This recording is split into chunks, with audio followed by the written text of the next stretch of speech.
Hello guys, welcome to the studio.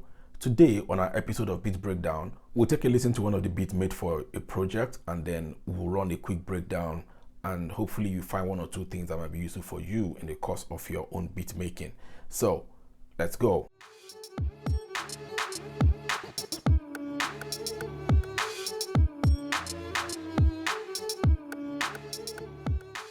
Welcome back. For this beat, we're going to touch upon three major aspects: the sample track, the drum track, and then the effect that is being used. So you understand how the beats are layered together. So we're going to start from the sample. Let's dive right in. Going to sample edit. This is the sample that was actually used. I will not be playing it, but if you go to any of your streaming platform and you search for Hello Takdir by Muhammad Jihad Hassan, you'll actually be able to listen to it, for the sake of copyright. I don't want to play that and then I get a strike. But then I've been able to actually, carefully chop it up and then be able to make a beat. This is actually what the beat sounds like, right?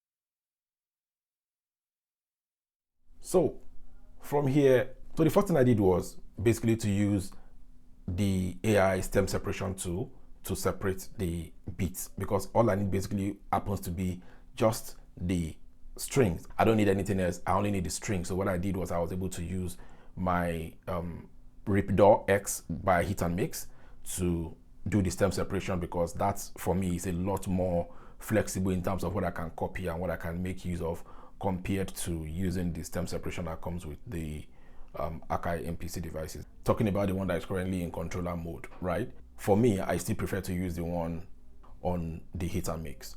So, and that's what I did. I was able to extract just the strings alone, and then I bring it down here and then chopped it up into 16 parts using the threshold.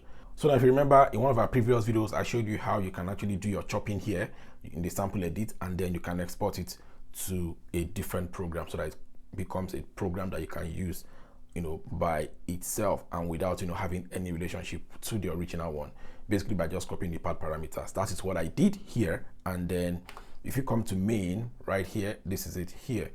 This particular one was the one that I basically extracted after I'd done my chopping. So this is basically what it sounds like here, right? You get.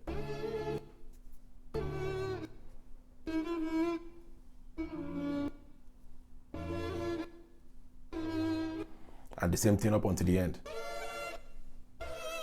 Yeah, something like that. So that's basically what I did, and I just carefully played out my own rhythm. One thing you need to understand is, if you put 10 producers in a room and you give them a sample of just 1 or 2 bars and you tell them to make something out of it, you are going to get 10 different variations or variants of that particular sample when they are done, because this is where your own skill comes in, how you can actually chop what you need, your creativity, and how you're able to make something out of it. There are several things you can do to a sample that by the time you're done with it, it will be totally different from even the original one that comes in. And it's fun. Handling and working with sample is actually very, very fun. So what I did was,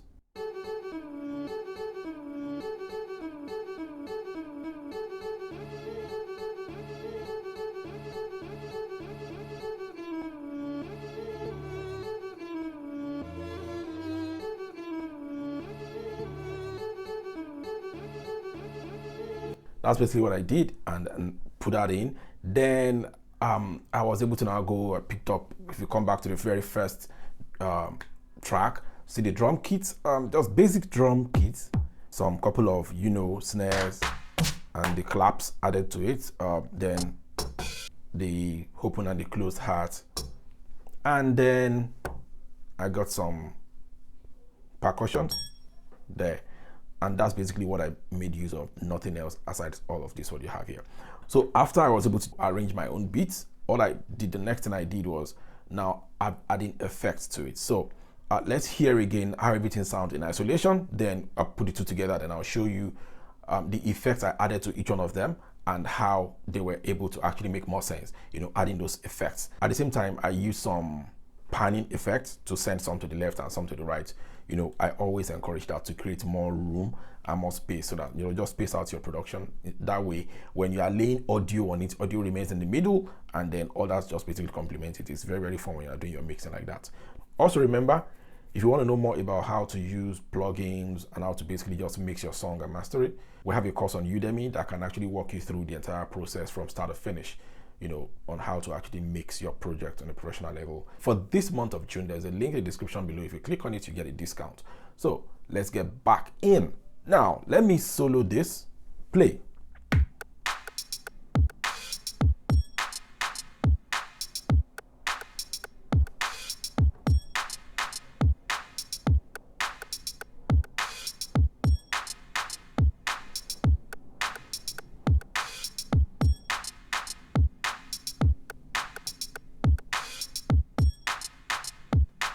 You can see basic, simple. I always tell you less is more. Now let's go to the pad mixer. Then I'll show you some of the things I added here. If you come to panning my hat this close, so what I did was I basically just panned everything, these two. I panned them to the left, then I panned this other one to the right alongside this particular percussion. I also pan it to the right, and that made sure I have two of this on the right and two of this on the left. Basically just more room so that everything is not circulating too much on one side. And I give the 20 to the left, which means, it will sound a bit heavier on the left for these two, and then these two will sound heavier on the right. So basically that's just what I did as far as panning is concerned. Then on my leveling, I always try to take it down properly. You need to learn how to balance, right? Balancing is key. It's important before you even start to apply any effect to your song or your project. You need to balance it properly. It is what is coming out of your signal that every other effect will be, taking and processing. So you need to make sure that at least a reasonably amount of signal is coming in, which is clean and clear, not distorted, going into your effect for processing. And then that will overall help your final output. So what you have here, let me see what I did here. This particular kick, I added an enhancer. Yes. There's a simple reason why I use an enhancer on any of my projects, maybe a particular sample or something, is if I need an aspect of that particular sample to be more pronounced in terms of either the low frequency or the high frequency. This is what it looks like. Let me show you. What I've used it to do here is basically just to locate a particular portion of that low frequency and then help me to boost it up a little bit. Basically to give it more low, expand the body for me. So I can use that for the low, then sometimes on the high. I also use it on the high. I will show you where I use it on the high side. So you actually tell the difference very well. So let me even play for you right now.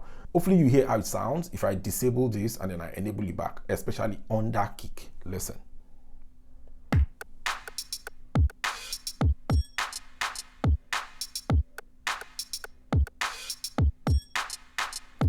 This is sounding too enclosed. This gives it that a little bit of body to it. It occupies more space with this.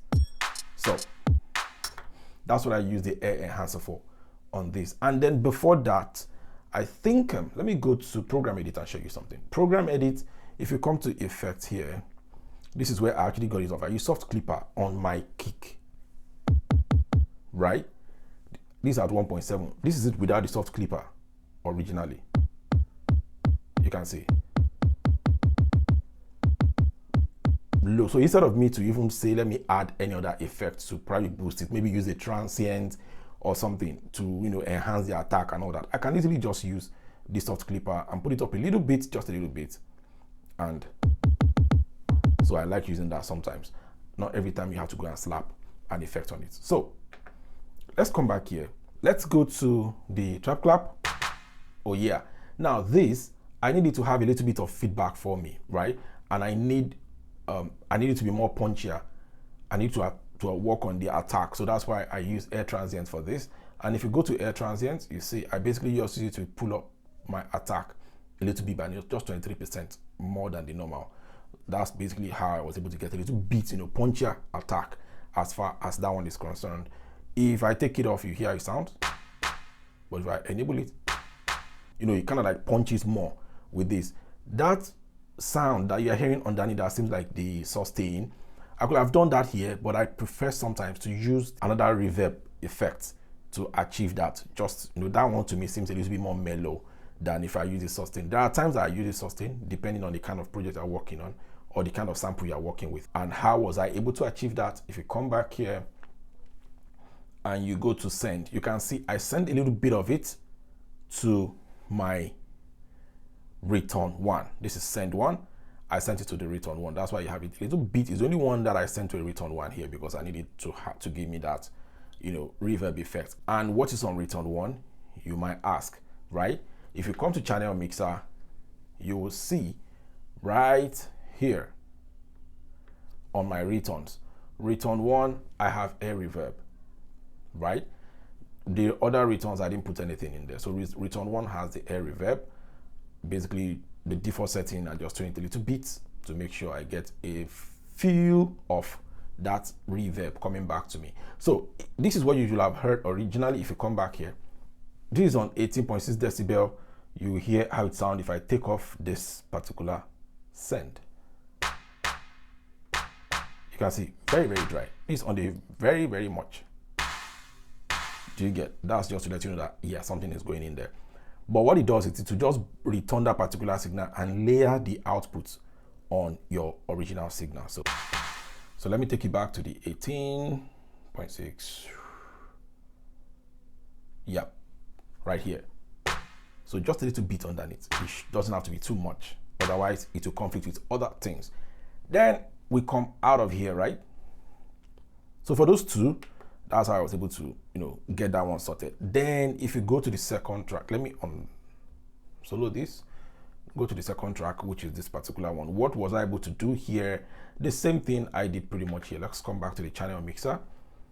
If you go to the programs, right? This is it. So right here, let me play this. Let me solo it. Then we'll play it, right?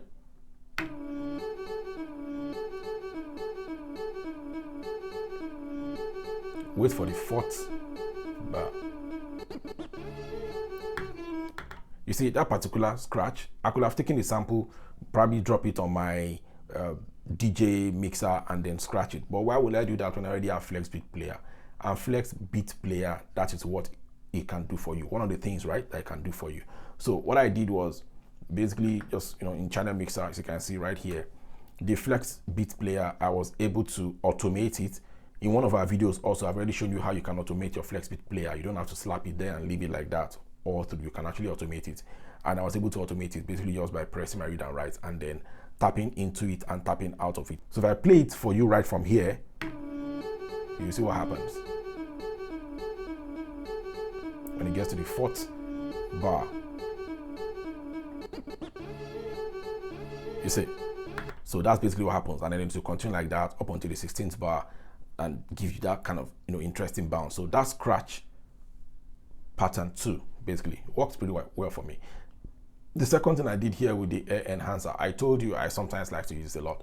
If I should take off this air enhancer on the high gain, you will hear how it sounds. All I did was use the air enhancer to, boost the particular high frequency I needed to overshadow the remaining ones, and then everything came out better. So let me play for you.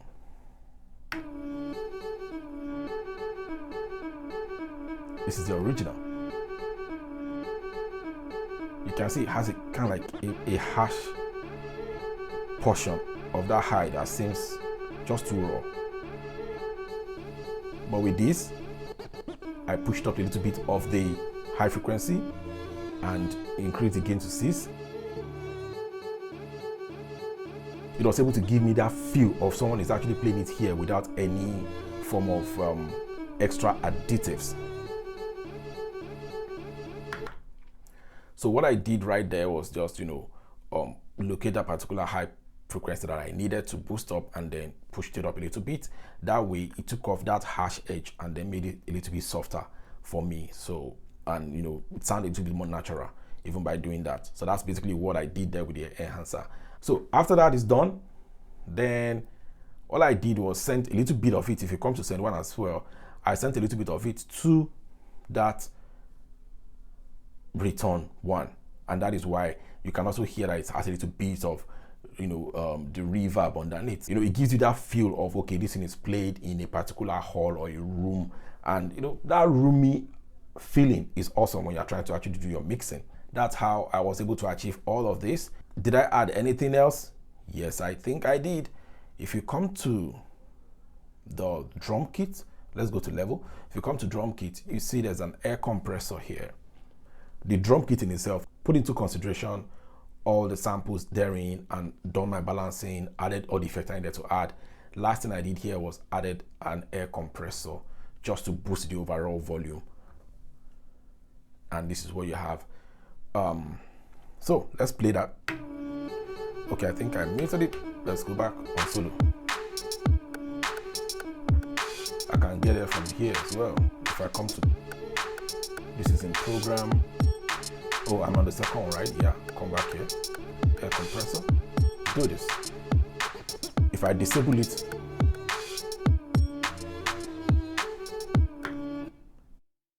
as you can hear that, it basically went dead almost immediately, everything dropped. So let's listen again.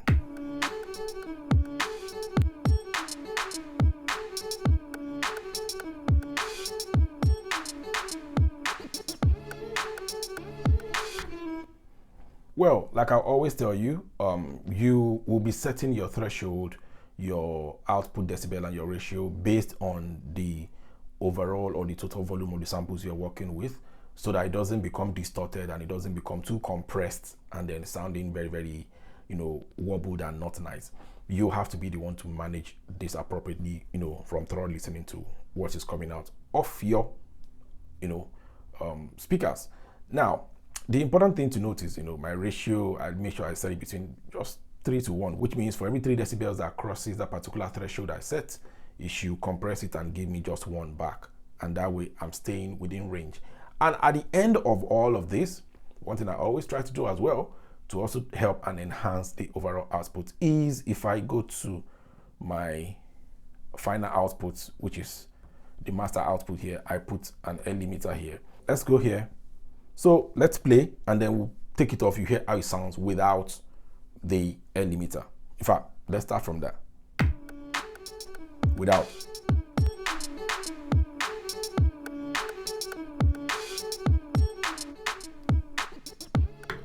With this, it is important that you make sure what is coming out from all of your samples and all your tracks, they are very, very good, harmonically, they are okay. EQ wise, they are perfect before you start to apply any form of compression on them. These plugins will basically just boost up your dynamics, the dynamic range of your samples or your final outputs. So it means if you put in garbage in there, it's basically going to amplify the same thing. So if everything comes in here and I pump up the gain from here, you're still going to hear a very smooth, crisp, and awesome blend of your final output. So like we have right now.